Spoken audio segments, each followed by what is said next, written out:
Hello, my dear students. Welcome to your science class. In our previous online class, we started chapter number 11, Air, Water and Weather. Let us recall the topics that we discussed in the last online class. We discussed about the sun and weather. Next, we discussed about rotation and revolution of the earth and also about humidity. Today, we will discuss about land breeze and sea breeze, also about water, evaporation of water, condensation of water, and examples of condensation of water in the atmosphere as dew, fog, frost, hail, snow and rain. And after that, we will discuss about water cycle. Before starting today's video, I want to inform you that in the additional link part, there the link for the question answer of chapter number 10 it is given. If you have not completed your question answers, then you can write same from the video. Okay, now let's start today's class with land breeze and sea breeze. Before knowing what is land breeze and sea breeze, let us perform, okay, here as one experiment it is given. Let us know out of water and land which one heats up quickly and which one cools down quickly. Okay, in this experiment you are asked to take soil and water in equal amounts. After that, you have to keep them for the same for 2 to 3 hours in the sun. After that, you have to touch them which one is warmer. Okay, and next you have to keep them, both water and soil, in a room for some time. Okay, and again you have to touch them which one has cooled down faster. Okay, if you perform this experiment, you will get to observe that the ball containing soil feels warmer than water when kept in the sun, and the ball containing soil feels cooler than water when kept in the room. So what does it mean? It means that soil gets heated and cooled down faster than water. Yes, that means land heats and cools more quickly than water. Okay, land or soil, it heats and cools more quickly than water. Now let us know about land breeze and sea breeze. Okay, the difference in the heating up and cooling down of land and water gives rise to land breeze and sea breeze. Land breeze and sea breeze especially occur in coastal areas. During the day, the land heats up, which in turn heats the air above it. The hot air from the land rises up and the cool air from the sea rushes to take its place. So the wind blows from the sea to the land, which is called sea breeze. Okay. So what is sea breeze? It occurs during day. Okay. During day, due to the heat of sun, land heats up. Okay. So the air above the land, it also heats up, right?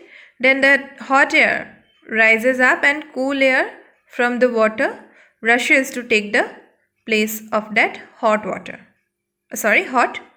air. Okay, that means wind blows from sea to the land during day. This is called sea breeze. Yes, next let us know about land breeze. At night, the land cools down faster than the sea water. The air above the sea water is warmer than the air above the land. The warm air rises up that means which is touching the sea water, and cool air from the land rushes towards the sea. So the wind blows from the land to sea. This is called land breeze. Now let us see the pictures so that it will be clear to you. See, sea breeze, it occurs during day. Yes, during day what happens? As land, we already got to learn that land heats up more quickly than water. So the hot air above the land, it will rise up. Yes, then cool water from the cool air from the water level, okay, which is above the water, it comes to take the place of that hot air, right? Thus wind blows from water to land, okay, that means sea to land, so it is called sea breeze. And at night, okay, the hot air above water, it rises up, right, and cool air from the land, it comes to take that place. So wind blows from land to sea, so it is called what? Land breeze. Land breeze occurs during night and sea breeze during day. Yes. Now let us know about water. We use water for lots of activities like drinking, cooking, bathing, cleaning, washing and swimming.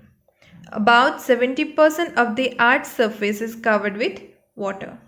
We get water from rain, rivers, lakes and ponds.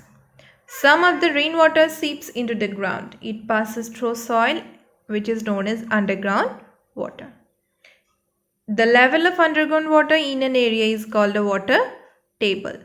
We can draw out underground water through wells, tube wells and hand pumps. Water exists in 3 states: ice, which is in solid state, water in liquid state and water vapor, which is in gas state. And all these 3 states can be interchangeable. Okay. So, why do we need water? We need water for drinking, cooking, bathing, right? Washing, cleaning, all those. Yes. And see, when it rains, okay, some of the rainwater seeps into the ground. That means go into the ground, right? Which passes through soil. That water, it is called underground water. Why underground water? Because it is present under the soil, right? And the level of underground water in an area, it is called water table. Okay, so what is water table? The level of underground water in an area, it is called water table. And underground water, how do we use it? Yes, we use it, right? And how can we draw underground water? Using tube well, wells, hand pumps, all those. Yes. Now let us discuss about evaporation and condensation. Why? As because these are the 2 processes, okay, using which the 3 states of matter can be interchanged, right? First let us discuss about evaporation. And why we are going to study about evaporation in this chapter? As because evaporation, it occurs in nature also. Okay. When water gets heated up, it changes into water vapor. This process is called evaporation. Okay. Why we are studying evaporation here in this chapter? As because evaporation of water takes place in nature, right? As water from rivers, lakes, ponds, okay, it evaporates due to the sun's heat. Yes.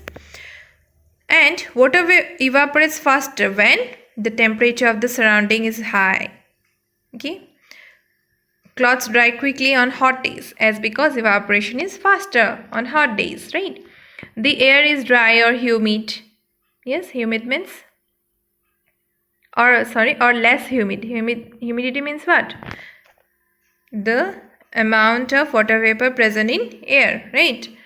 So clothes dry faster on a dry day than on a humid day if there is wind. Okay, clothes dry fast on a windy day as because due to wind rate of evaporation gets faster, and also the exposed area of water is large. So these are the 3 points, okay, when water evaporates faster. Now let us know about condensation. When we boil water in a container covered with a lid, we see tiny droplets of water on the inner side of the lid. The tiny droplets of water are formed due to the change of water vapor into water. The process by which water vapor changes into water on cooling is called condensation. Here, see, condensation of water is shown. Yes? Now, why we are studying about condensation in this chapter is because it occurs in nature too. When water vapor rises in the air and condenses to form droplets of water, which in turn form clouds. Water vapor condenses to form dew, fog, frost, hail, snow and rain. Yes, so condensation and evaporation of water, it occurs in nature too. Let us know about dew. On cold mornings, water vapor condenses on the surfaces of leaves and grass in the form of drops called dewdrops, which is shown in this picture. Okay, these are drops of what? They are dewdrops. Next, fog. In winter season, when it is very cold, water vapor condenses on the dust particles to form thick clouds of tiny droplets just above the land or water, which is called fog. Here in this picture it is shown. Next one is frost. When it is very cold, dewdrops freeze to form crystals of ice. This is called frost. Okay, see. And hail is what?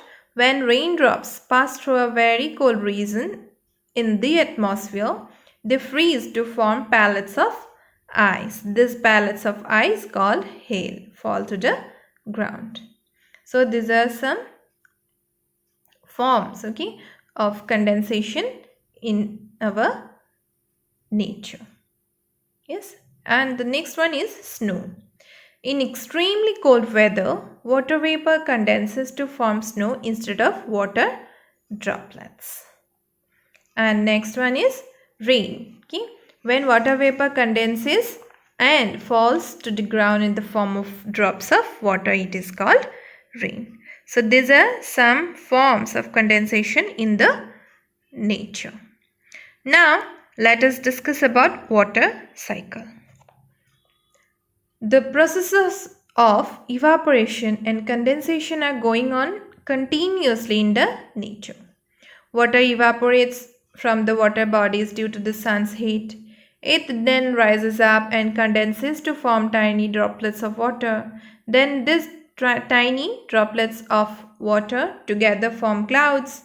Inside clouds, these droplets become bigger, and when the droplets of water become too heavy to remain afloat in the air, they fall down as rain or snow. The rainwater flows back to the water bodies, and it is a continuous process, so it is called as water cycle. Okay, now let us see a figure of water cycle. See, due to the sun's heat, water evaporates and forms cloud. Okay, and when the clouds are too heavy to remain afloat in the air, okay, the water droplets, they fall as rain or snow. Then it again goes to the water bodies. Like that, it is a continuous cycle, so it is called water cycle. Yes, and with this we are going to conclude today's class. Let us recall what we discussed today. Today we discussed about land breeze and sea breeze. After that we discussed about water, underground water and water table. Next we discussed about evaporation and condensation in nature, and some forms of condensation in nature as dew, fog, frost, hail, snow and rain. And we also discussed about water cycle. In our next class we will discuss the last topic of this chapter, which is purification of water. So that's all for today. Thank you, everyone.